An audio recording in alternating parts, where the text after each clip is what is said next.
বেদের উৎপত্তি বিষয়ে আজকে আমরা কিছু জানব।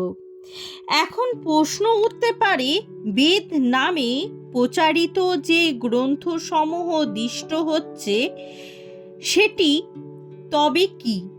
ওই যে ঋগ্বেদ, ওই যে সামবেদ, ওই যে যজুর্বেদ, ওই যে অথর্ববেদ, ওই সকল কি তবে বেদ নহে?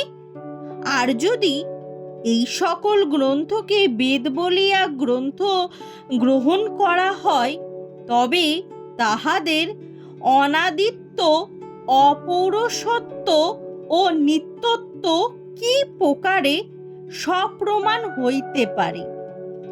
এ প্রশ্নের উত্তর বড়ই কঠিন। এ প্রশ্নের সমাধান জন্য দর্শকগণ মস্তক বিশেষভাবে আলোড়িত হইয়াছে। এই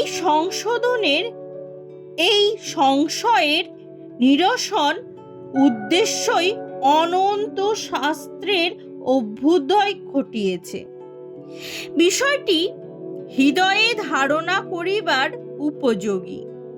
উহা ভাষায় বুঝাইবার সামর্থ্য অতি অল্প লোকের আছে। তথাপি আমরা স্থানে স্থূলভাবে প্রসঙ্গের আলোচনা করিতেছি।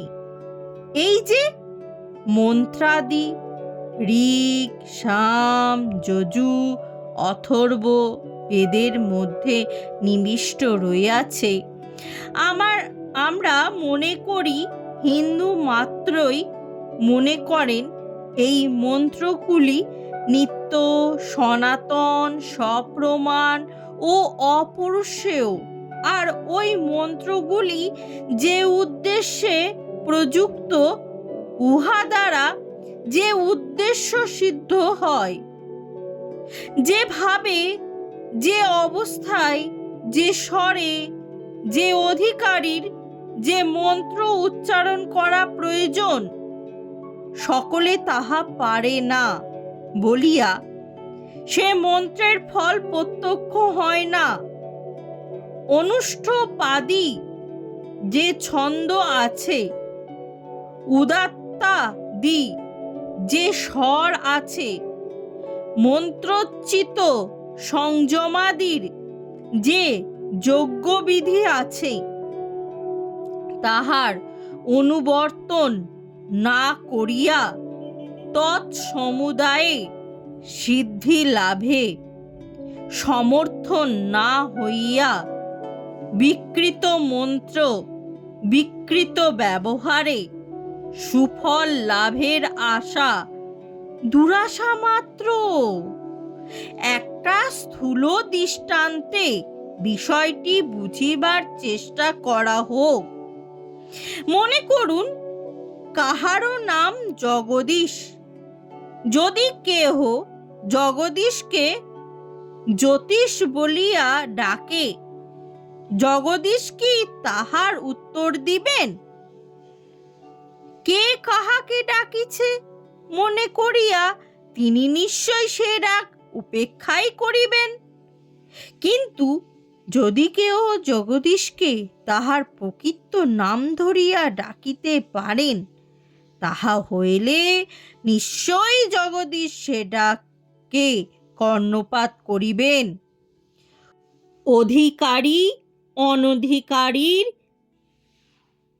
প্রসঙ্গ এই সূত্রে উত্থিত হইতে পারে।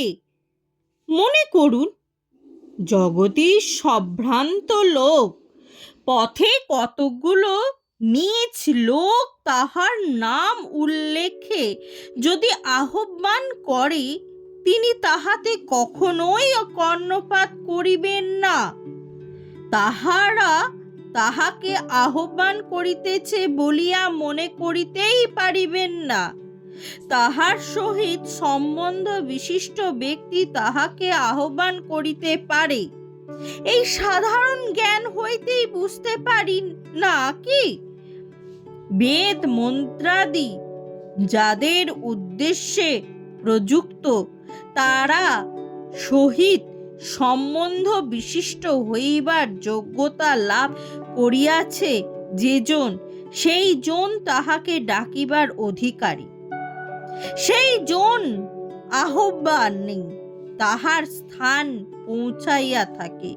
এইরূপ ভাবে বিচার করিলে মন্ত্রাদি নিত্যত্ব ও প্রমাণ্য বিষয় সকল সংশয় দূরীভূত হয়।